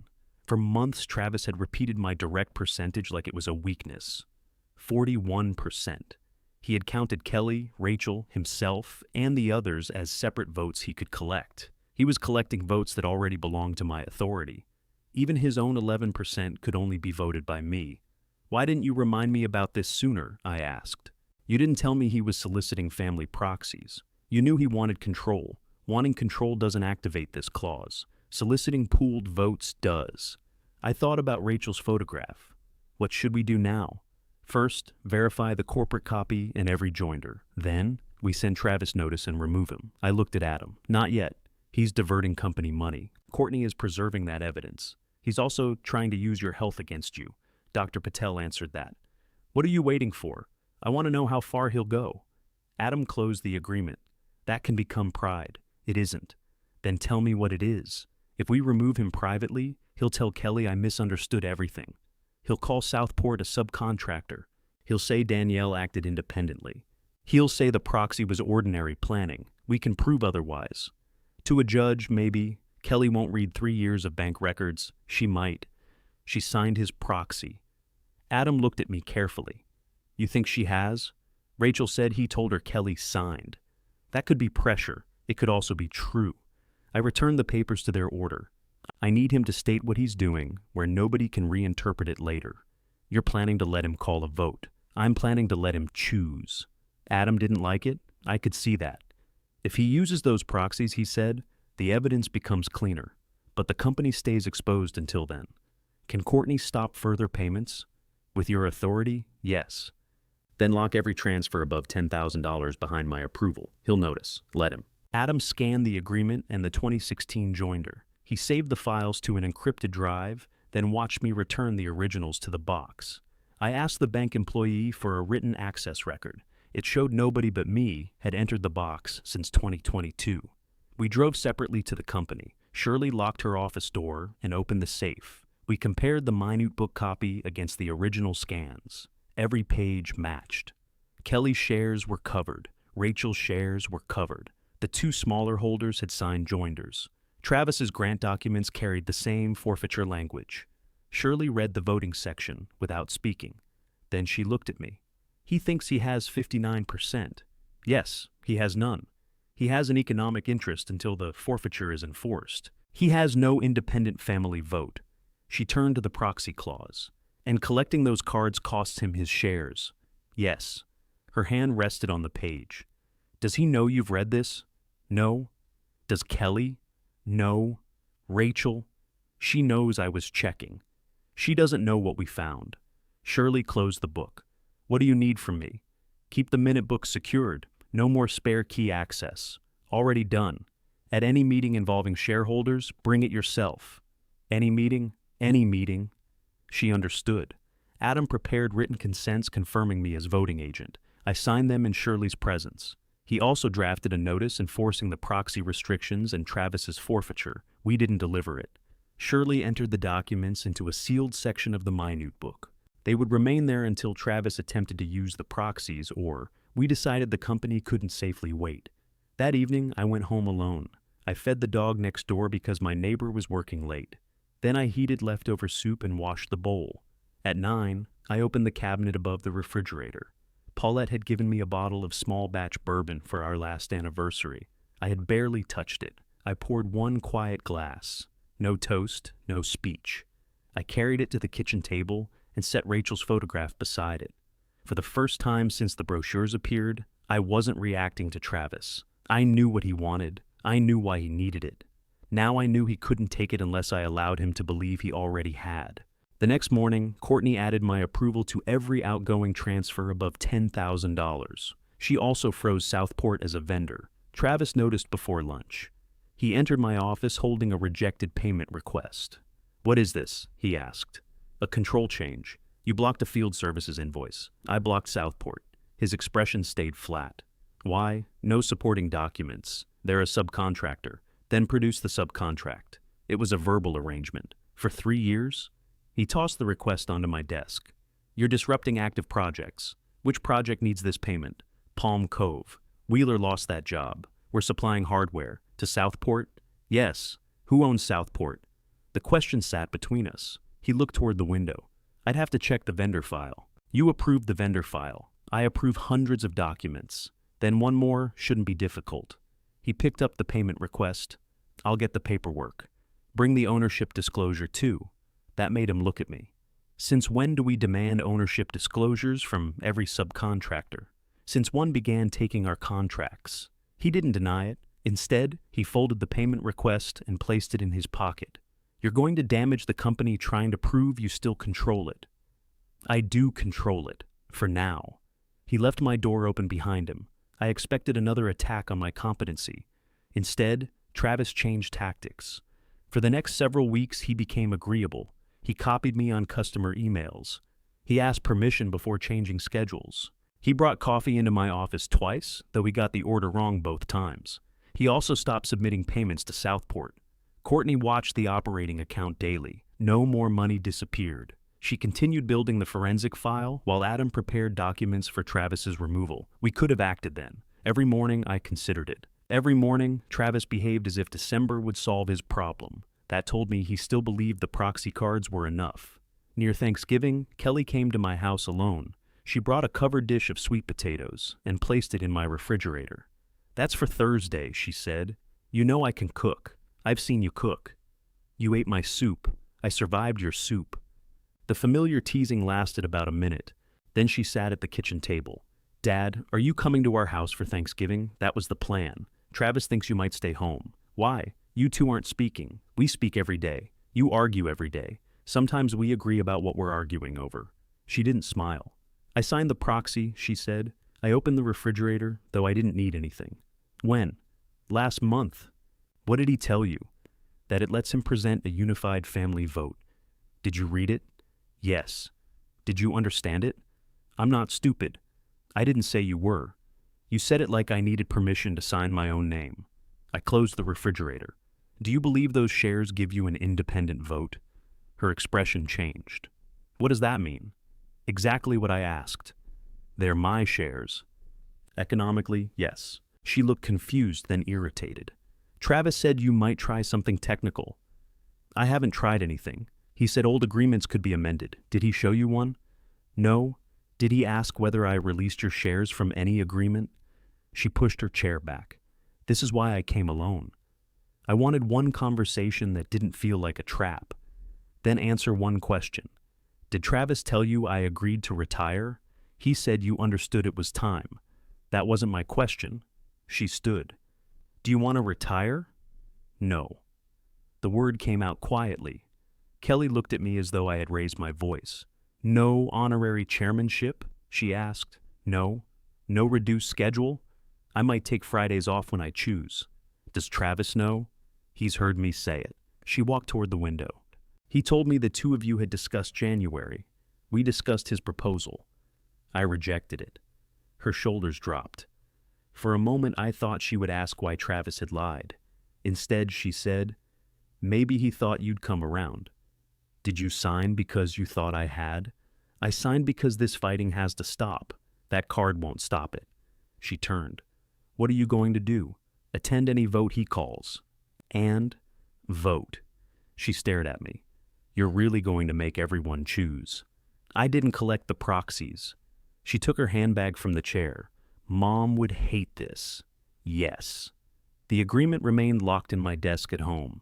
Southport's tax form sat in Adam's office. I could have shown Kelly both. I didn't. If I revealed the voting agreement, Travis might avoid using the proxies. If I revealed Southport without the complete forensic file in front of her, he would have time to explain it. Kelly needed the truth. She also needed to see who had concealed it. Come Thursday, she said at the door. I will. Thanksgiving was tense but civil. Rachel watched Travis across the table. Kelly filled every silence with questions about food. Nobody mentioned the company. After dinner, Travis asked me to step onto the patio. The party invitations go out Monday, he said. Shirley has the list. I've already coordinated with her. Then why tell me? I want to make an announcement at Paulette's bash. What kind? The transition. I haven't approved one. The shareholders will vote. At the party? Before it. We'll hold a brief special meeting in the pavilion, then announce the result. Employees attend that party. They deserve clarity. You want to remove me in front of them. I want them to see unity. I looked through the glass door at Kelly clearing plates. Does Kelly know that's your plan? Yes. She thinks I've agreed. His mouth tightened. She understands the company needs a decision. That wasn't what I said. He lowered his voice. We have the votes, Louis, then send proper notice. You're not going to challenge it? I just told you to send notice. He studied my face. What are you doing? Standing on your patio. You know what I mean. Do I? He stepped closer. If you embarrass Kelly at that party, she won't forgive you. I looked at him for several seconds. You're the one calling the vote. He went back inside. The notice arrived by certified mail on December 3rd. It called a special shareholder meeting during Paulette's bash. The proposed resolution appointed Travis chief executive officer and moved me to non-voting chairman emeritus. The packet claimed holders of a majority had requested the meeting. Attached was a statement signed by Travis. He certified that he possessed valid proxies sufficient to pass the resolution. Adam read the packet in my office. He signed the certification, he said. I can see that. This helps. Is the meeting valid? The notice is proper. The proxy claim isn't. Let it proceed. Adam placed the packet into his case. Once he announces this publicly, there's no quiet way back. He chose public. You're choosing to allow it. Yes. He nodded, though he still didn't like it. Shirley handled the party arrangements as she always did. She hired the same caterer Paulette had used. The menu included smoked fish dip, pulled pork, chicken, rice, and key lime pie. Travis changed the program. He moved the bell ringing from the opening to a line marked ceremonial close. He added a leadership announcement before dinner. Shirley brought me the revised page. He moved her bell, she said. I see that. We've never opened without it. I know. Do you want me to change it back? No. Her eyes moved toward the minute book safe. You're sure? Bring the bell rope down where Kelly can reach it. She didn't ask why. The afternoon of the party, the yard closed at 3. Employees moved folding tables into the pavilion. White lights hung from the beams. A local restaurant set warming trays along the riverside. I arrived after changing at home. Paulette's brass bell was polished. Beneath it, Shirley had placed a small arrangement of yellow roses. People greeted me as they came in. Some hugged me. Most talked about ordinary things. A new boat, a sore knee, a customer who still hadn't paid. Travis wore a dark suit. He moved from table to table, shaking hands and thanking people. Kelly stayed near the entrance. She looked beautiful and miserable. Rachel arrived shortly before 6. He has my card, she whispered. Did he call again? Yesterday. He said tonight would settle everything. Did you mention our conversation? No. Good. The 2 smaller shareholders came together. Travis greeted them at the gate and touched each man on the shoulder. They had signed too. At 6:15, Shirley reached for the bell rope. Travis stepped in front of her. After the announcement, he said, She looked at me. I nodded once. For the first time since Paulette began the tradition, the party opened without the bell. People noticed. Carl asked whether the rope was broken. Shirley told him it wasn't. Dinner wasn't served. Travis waited until everyone had collected a drink. Then he climbed onto the platform beneath the white lights. The river behind him had gone dark. He thanked the staff and spoke about another strong year. He praised Kelly's work with clients. He praised operations. He thanked Danielle, who stood near the sales table. Then he looked at me. Louis has given this company more than 40 years, he said. Nobody can ever take that away from him. I placed my hand flat on the table. Travis continued. As of the new year, I'll assume the role of chief executive officer. Louis will move into an honorary chairman position, a well-earned retirement, effective January 1st. A few people clapped. They stopped when I didn't stand. Travis smiled toward me. Come on, Louis, stand up and let everybody recognize you. I stayed seated. Kelly looked down at the program in her lap. Travis's smile tightened. This transition has the support of our family shareholders. We're going to formalize it now so everyone can move forward with confidence. He lifted 4 proxy cards. I hold signed proxies from Kelly, Rachel, and our 2 other family shareholders. Combined with my own shares, that gives this resolution a clear majority. Rachel stared at the table. The smaller shareholders looked toward me. Travis unfolded the resolution. All shares represented by these proxies will be cast in favor of appointing me Chief Executive Officer and retiring Louis to Chairman Emeritus. Kelly looked up then. "Dad," she said quietly, "I thought you knew." "I know now." Travis faced the room. Any shareholder opposed may state their vote for the record. I remained seated. He waited. When I didn't answer immediately, he mistook my silence for defeat. "The majority is already secured," he said, "but we'll observe the formality." I looked at the cards in his hand. "Those are the original proxies?" "Yes." "All four?" "Yes." "And you're exercising them yourself?" He raised them higher. "That's exactly what I'm doing." "Under your own authority?" "Under the authority each shareholder gave me." "Against my direct vote?" "If that's how you choose to vote." I looked around the pavilion. Employees, vendors, family, Danielle, and every company officer had heard him. Adam stood near the office doors. Shirley held the corporate minute book against her chest. Travis had called the meeting. He had announced my retirement. He had identified every proxy. He had claimed the votes as his own. There was nothing left for him to deny. I turned to Shirley. "Please read the voting entry." Travis lowered the proxy cards. "What voting entry?" Shirley carried the minute book to the nearest table. She opened the sealed section and removed Adam's written confirmation. Her voice was steady. "The family voting agreement took effect in October of 2013. It permanently pools all family-held shares under Louis Wheeler as voting agent unless he releases them in writing." Travis looked at Adam. "That agreement is outdated." Adam stepped forward. "No, it isn't. I've seen the bylaws. This is separate from the bylaws." Kelly stood. "What does pooled mean?" Adam answered her directly. "It means your shares belong to you financially, Kelly. Their voting power belongs to Louis." She looked at the proxy card in Travis's hand.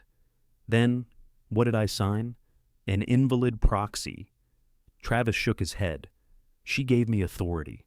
"She couldn't give you authority she didn't possess," Adam said. Rachel pushed her chair back. "You knew about this?" she asked Travis. "No. This is some technical ambush." I finally stood. "You signed the agreement yourself. I wasn't a shareholder in 2013. You signed a joinder in 2016 before receiving your 11%. Shirley turned to that page. Travis's signature appeared beneath the stock grant. His initials ran down the side. Adam addressed the room. "Every family shareholder represented tonight signed the agreement or a valid joinder. Louis directly owns 41%. He also exercises the votes attached to the other 59%. Carl spoke from the back. "So Louis has all the votes?" "Yes," Adam said. Travis pointed at me. "He can't vote Kelly's shares against her wishes." "I can," I said. "That's the agreement." Kelly lowered herself into her chair. Travis looked down at the cards, as if different words might appear. I faced Shirley. "Record my direct shares against the retirement resolution." Recorded. As voting agent, I cast every pooled family share against it. Recorded. That included Kelly's shares. It included Rachel's. It included the two smaller family holdings. It included Travis's own 11%. Shirley wrote the result into the minutes. "The resolution fails," she said. Travis gave a short laugh. "This is ridiculous. You can't just steal my shares and vote them against me." "I haven't reached your shares yet," Adam said. The pavilion went silent again. Shirley read the improper solicitation clause. Any signatory who sought or attempted to exercise pooled shares for personal control immediately forfeited their own company stock back to Wheeler Marine Fabrication. Travis stared at her. "That isn't enforceable?" "You received separate legal advice before signing," Adam said. "Your certificate also carries the restriction. I was 29 years old. Louis controlled the entire process. You were an adult represented by counsel." Adam placed the prepared notice beside the proxy cards. "You solicited 4 restricted proxies. You certified them as valid. You attempted to exercise them publicly. Your 11% is forfeited under the agreement." Travis turned to Kelly. "Say something." She looked at him. "Did you know my vote was bound?" "I knew there were old documents. Nobody follows that stuff. My father follows it. He dug it up to trap us." "Us?" That one word changed the room. I nodded to Courtney. She carried the forensic file to the table. Travis moved toward it. "Don't," I said. He stopped. Courtney opened Southport's tax form first. Southport Marine Services is owned by Travis Powers, she said. He approved payments from Wheeler to his own company without disclosure. Kelly stared at the signature. What is Southport? Travis answered quickly. A project company. It helped us win outside work. Courtney laid out the customer proposals. It took Wheeler contracts, bought Wheeler materials at cost, and billed Wheeler for services on those same jobs. That's not what happened, Travis said. She placed the bank trace beside them. Southport also received 2 payments intended for legitimate Wheeler vendors. Kelly looked at him. How much? Courtney gave her the totals. Then she opened the loan file. Southport owes $410,000 on a failed waterfront lot investment. Travis personally guaranteed it. The balloon payment comes due in roughly 6 weeks. Kelly didn't touch the papers. You bought waterfront property? It was an investment. In 2023? Yes. You told me we couldn't replace the roof that year. That has nothing to do with this. Courtney placed the draft acquisition proposal on top. It showed Wheeler purchasing Southport for $475,000. Kelly read the first page. You were going to make Dad's company buy it. Our company? Travis said. No. You kept telling me it was our company. He reached toward her. She stepped away. You used my department to send work there. You forwarded one request. You told me the customer changed direction. They did. Because you redirected them. His voice rose. I was fixing a problem. Once I became chief executive, Southport would have been absorbed. Wheeler would have recovered everything. After paying your debt, I said. He looked at me. You were holding the company back. I found another way. You took another way. I signed the shareholder consent Adam placed before me. It removed Travis from every officer position for undisclosed self-dealing. Shirley collected his office keys and company credit card. You're doing this in front of everyone? He asked. You chose the room. He looked at Kelly one last time. Are you coming? No. Adam walked beside him to the parking lot. Nobody touched him, nobody needed to. The gate closed after his truck left. For several minutes, nobody spoke. Then Kelly crossed to Paulette's bell. She wrapped both hands around the rope. I'm sorry, Mom, she whispered. She rang it once. The brass note rolled across the pavilion and out over the dark water. It didn't open Paulette's bash that year. It closed it. The practical work started the next morning. We terminated Danielle's contract. Dr. Patel's letter went into the corporate record beside her report. The board rejected every incapacity claim. Courtney completed her audit. Southport's remaining access was shut down. We notified affected customers and vendors ourselves. Travis disputed the forfeiture for several weeks. Then his own lawyer reviewed the signed joinder and advised settlement. The company completed the mandatory buyback and cancellation of his shares. The financial offset, returned funds, and settlement made Wheeler whole. We didn't have him arrested. The company pursued only what it had lost. His lender handled the personal debt he created. Kelly moved out of their house after the party. What happened to her marriage remained her decision. She stayed away from my office for 3 days. On the 4th morning, she stood in my doorway. I helped him do it, she said. You didn't know about Southport. I knew you hadn't agreed to retire. Yes, I signed anyway. Yes. She waited for me to make that easier. I didn't. I'm sorry, she said. I believe you. Do you forgive me? Not yet, she nodded. That's fair. Trust returned through work, not one conversation. Kelly answered every question Courtney asked. She corrected the customer files her department had forwarded. She stopped defending decisions before examining them. I remained chairman. Kelly gained real authority slowly. The following year, after months of oversight, she joined the board and took responsibility for company-wide client operations. She earned each new approval in the open. We also started having Sunday breakfast twice a month. Some mornings were awkward, some were good. Neither of us used Paulette's name to end difficult conversations anymore. At the next Paulette's bash, Kelly stood beneath the white lights. Shirley handed her the bell rope before anyone received a drink. Kelly looked at me. I nodded. She rang Paulette's bell to open the party.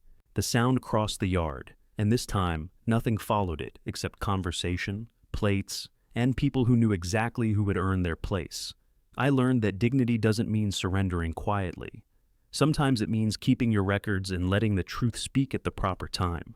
If you believe family trust should never replace accountability, leave your thoughts in the comments, like this video, and subscribe for the next story.